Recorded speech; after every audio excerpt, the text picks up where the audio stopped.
जय हिंद। ये Jharkhand current affair का 5वां भाग है, जिसमें हम लोग पढ़ेंगे नीलांबर पीतांबर जल समृद्धि योजना। पहला क्वेश्चन तो यही आपको देखने को मिल जाएगा कि एग्जाम में ऐसा क्वेश्चन बहुत ही बार पूछा जा चुका है कि इसका पूर्ण रूप क्या है। तो वो सारे जो चीज़ें हैं वो आपको कहीं ना कहीं या तो कोई संगठन होते हैं या तो कोई योजना होते हैं। तो अगर पूछा जाएगा NPJSY का पूर्ण रूप क्या है, हम क्या बोलेंगे? नीलांबर पीतांबर जल समृद्धि योजना। तो चलिए हम लोग इसको डिटेल में पढ़ते हैं। आगे बढ़ने से पहले मैं बता दूं कि ये इस सीरीज़ का 5वां लेक्चर है और इसके पहले मैंने 4 लेक्चर ऑलरेडी अपलोड किए हैं और वो बहुत ही डिस्क्रिप्टिव है। ये जो 3 है ये मास्टर वीडियो है। अगर आप इनको तीनों देखते हैं तो आपका एक बहुत अच्छा अंडरस्टैंडिंग बनेगा और डेफिनेटली एग्जामिनेशन में क्वेश्चन आपको नहीं छूटने वाले। कंपटीशन बहुत ज़्यादा है, तो मैं तो आपको रिकमेंड करूंगा कि आप लेक्चर 1 से स्टार्ट कीजिए। तो चलिए हम लोग नीलांबर पीतांबर जल समृद्धि योजना के बारे में डिटेल चर्चा करते हैं एकदम आसान भाषा में। तो मैंने आपको बताया था कोविड-19 के टाइम में, लास्ट क्लास में मैंने बताया कि कोविड-19 के चलते जो मजदूर झारखंड आ रहे थे उनके लिए हमारे झारखंड की जो सरकार उसने बहुत अच्छी काम किया। तो उसने 3 रोजगार शुरू की गई थी। पहला था आपका बिरसा हरित ग्राम योजना, दूसरा पोटो हो खेल विकास योजना और तीसरा है नीलांबर पीतांबर जल समृद्धि योजना। लास्ट क्लास में हमने ये पढ़ लिया है। अगर आपने उनको नहीं देखा है तो डिस्क्रिप्शन में लिंक है, आप जाके देखिए। इसमें हम लोग आज पढ़ेंगे नीलांबर पीतांबर जल समृद्धि योजना के बारे में। तो मैंने बताया था ये तीनों योजनाएं एक दिन में ही शुरू की गई थी। वो तीनों कब शुरू की गई थी? 4 मई 2020 ईस्वी को। और इसका प्रमुख उद्देश्य क्या था कि जो अर्थव्यवस्था जो कोविड-19 के कारण वो टूट चुकी थी उनको पुनर्जीवित करना यहाँ पे था। तो इसके तहत मैंने बताया था कि झारखंड सरकार ने इसको मनरेगा के तहत रखा हुआ है। मनरेगा का फुल फॉर्म होता है महात्मा गांधी राष्ट्रीय ग्रामीण रोजगार गारंटी अधिनियम। मैं जितने भी यहाँ पे पॉइंट्स बोल रहा हूँ वो सारे कहीं ना कहीं आपको प्रीवियस ईयर क्वेश्चन में देखने को मिलेंगे और सारे क्वेश्चन आपको यही PDF देखने को मिलेंगे, कहीं और जाने की जरूरत नहीं है। और मैं आपको पूरा का पूरा करंट अफेयर मैं यहाँ पे फ्री में कराने वाला हूँ, कोई चार्जेस नहीं है। PDF भी आपको फ्री में मिलने वाला है। तो आप बहुत अच्छे ढंग से देखिए, जिस तरह से आपने ज्योग्राफी देखा था उस तरह से इसको भी आप बहुत अच्छे तरीके से देख जाइए, आपको कहीं और भटकने की जरूरत नहीं पड़ेगी। तो बात करते हैं कि इसका शुरुआत क्यों किया गया था, ये योजना है क्या। तो झारखंड में पानी की कमी को दूर करने के लिए नीलांबर पीतांबर जल समृद्धि योजना का शुरुआत किया गया था। कब? 4 मई 2020 ईस्वी को। इसके तहत क्या किया गया कि जो खेत का पानी है वो खेत में ही रोका जा सके, ताकि जो अकाल की समस्या है वो ना उत्पन्न हो और इसके तहत जो किसानों को वो हर तरीके से लाभ मिले। और इसके तहत एक क्वेश्चन पूछा जा सकता है कि नीलांबर पीतांबर जल समृद्धि योजना के तहत 5 लाख करोड़ लीटर जल संरक्षण का यहाँ पे प्रावधान है। इसके तहत बोला गया है कि एक साल में हम लोग 5 करोड़ लीटर जो पानी बह करके समुद्र में चला जाता है वो हम लोग पानी को, खेत का पानी को खेत में ही रोक लेंगे, कहीं और जाने को हम लोग नहीं देंगे, ताकि उससे किसानों को फायदा हो। और इसके तहत जो बजट पास किया गया था 2021-20 का बजट, जो 3 मार्च को पास किया गया था, ये भी इंपॉर्टेंट क्वेश्चन है। तो इसके तहत 5 लाख एकड़ भूमि का उपयोग किया जा सकता है इसके लिए, और ये हेक्टेयर में आपका 1,12,094 हेक्टेयर होता है, जिसको 5 लाख एकड़ यहाँ पे कहा जा रहा है। और इसके तहत फायदा क्या होगा कि 10 करोड़ मानव दिवस का सृजन होगा, क्योंकि मैंने बताया था कि टोटल 25 करोड़ होने वाला है ना, 25 करोड़ मानव दिवस का सृजन, जिसमें से इस नीलांबर पीतांबर जल समृद्धि योजना के तहत 10 करोड़ मानव दिवस का सृजन होगा। तो फायदा यहाँ पे कैसे कैसे हो रहा है देखिए। पहला, अगर यहाँ पे काम होगा, जैसे आपको पता है कि जल, खेत का पानी खेत में कैसे रोका जा सकता है।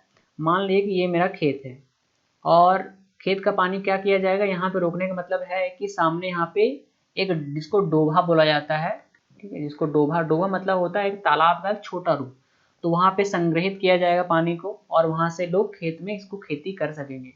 तो जब यहाँ पे इसको यूज किया जाएगा तो ये जो छोटा तालाब, इसको डोभा बोल रहे हैं, उसको बनाने के लिए मजदूर चाहिए। तो जो मजदूर कोविड-19 के कारण बाहर जा रहे हैं या बाहर से यहाँ पर रह रहे हैं, उनको यहीं पर रोजगार मिले, उसके लिए मनरेगा के तहत ये योजनाएं शुरू की गई हैं। तो रोजगारों को फायदा मिल गया यहाँ पे, पहला हो गया। दूसरा हो गया, अगर पानी यहाँ पे जमा रहेगा, किसान उस योजना का लाभ उठाया है, तो किसानों का जो खेती है वो कभी बंजर नहीं होगा, आराम से वो खेती कर सकते हैं, अलग अलग पौधे यहाँ पे उगा सकते हैं। दूसरा फायदा हो गया। तीसरा फायदा, सरकार की GDP बढ़ रही है, वो भी फायदा हो गया। तो एक योजना के तहत कितने सारे फायदा हो रहा है आप देख लीजिए इसको। तो आपको ना योजना को समझना है, रटना नहीं है। अगर आप समझेगा ना कि योजना को लागू कैसे कर रहे हैं, क्योंकि you are going to be an officer right, तो आपको एक ऑफिसर के जैसा सोचना पड़ेगा कि ये सरकार ऐसा क्यों कर रही है। जब भी आपको क्यों का आंसर मिलने लगा ना, तो आपको चीज़ें रटना नहीं पड़ेगा, आप समझना शुरू कर देंगे और आप उस हिसाब से सोचना लगेंगे कि आप खुद सोचिए ना, ये सारी योजनाएं कोई ना कोई आपके ग्रेड के या आपके ऊपर के ग्रेड के ऑफिसर से ही सजेस्ट करते हैं कि इतने सारे पॉइंट्स होने चाहिए, ये प्लानिंग होना चाहिए, ये क्राइटेरिया होना चाहिए। तो आपको उसी तरह से सोचना है चीज़ों को। जब ये सोचने लगते हैं आप चीज़ों को, तो आप आधा ऑफिसर खुद बन जाते हैं। चलिए आगे देखते हैं हम लोग। अब इसका ज़रूरत क्यों पड़ा, मैंने बताया था लास्ट क्लास में भी कि झारखंड का जो भूमि है वो पठारी क्षेत्र है, इसमें 70% पानी बह जाता है। तो वो बह जाता है तो वो पानी को रोक दिया जाए ताकि उसका फायदा हो। और आपको पता है जो हमारा पश्चिमी वाला पार्ट है जिसमें गढ़वा पलामू आता है, उसमें अत्यंत गर्मी रहती है और हमेशा सूखा पड़ता है, हमेशा ही सूखा पड़ता है मैक्सिमम टाइम। तो लातेहार गढ़वा पलामू में पानी की बड़ी समस्या है और इसके तहत जल संकट को दूर किया जा सकता है और जो किसानों को लाभ पहुंचेगा इससे, और उसकी कठिनाई भी यहाँ पे दूर होगी। और इससे जो 5 से 6 लाख जो प्रवासी जो हैं वो कहीं अलग अलग जगह पे रोजगार करते थे, उनको रोजगार के लिए भटकना नहीं पड़ेगा, वो यहीं पे रोजगार ढूंढ सकेंगे। और इसके तहत 5 लाख एकड़ जो बंजर भूमि है उसको यहाँ पे रीजनरेट, मतलब उसको वापस से उसको संवर्धन यहाँ पे किया जाएगा, वापस से भूमि उपजाऊ बन सकेगी। तो नीलांबर पीताम्बर योजना एक नज़र में देख लेते हैं। इनका शुरुआत हुआ था 4 मई 2020 को। इस दिन हरित योजना मतलब बिरसा हरित ग्राम योजना का भी शुरुआत हुआ था और पोटोहो खेल विकास योजना का भी शुरुआत हुआ था। टोटल 3 योजना का शुरुआत हुआ था। तो इसके बाद हम लोग पोटोहो खेल विकास योजना ही हम लोग देखने वाले हैं। इसका शुरुआत किसने किया, हेमंत सोरेन ने किया। उद्देश्य क्या था, ग्रामीण में रहने वाले लोग हैं उसको रोजगार प्रदान किया जाएगा, साथ में जो किसान हैं उनको भी यहाँ पे फायदा होगा। कौन सा विभाग है, ग्रामीण विकास विभाग। आप मुझे कमेंट करके बताइए कि ग्रामीण विकास विभाग के मंत्री हमारे झारखंड के कौन है और इसका उद्देश्य क्या था, जल का संरक्षण इसका उद्देश्य था।